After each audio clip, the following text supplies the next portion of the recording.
لله رب العالمين والعاقبة للمتقين والصلاة والسلام على رسوله الكريم أما بعد فأعوذ بالله من الشيطان الرجيم بسم الله الرحمن الرحیم۔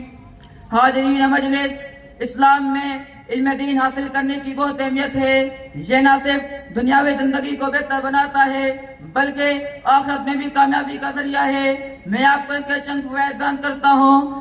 پہلا فائدہ، گناہوں سے حفاظت اور اخلاقی تربیت۔ علم دین انسان کو حلال و حرام کی تمیز سکھاتا ہے جس سے وہ گناہوں سے بچتا ہے اور اچھے اخلاق اختیار کرتا ہے۔ اللہ تعالیٰ کا فرمان ہے قُلْ هَلْ يَسْتَوِي الَّذِينَ يَعْلَمُونَ وَالَّذِينَ لَا يَعْلَمُونَ۔ یہ آیت علم دین کی برتری کو ظاہر کرتی ہے جو کہ گناہوں سے بچاؤ کا سبب ہے۔ دوسرا فائدہ، دنیاوی زندگی میں سکون اور کامیابی۔ علم دین سے انسان کی دنیاوی زندگی بہتر ہو جاتی ہے کیونکہ یہ علم انسان کو حلال و حرام کی تمیز سکھاتا ہے۔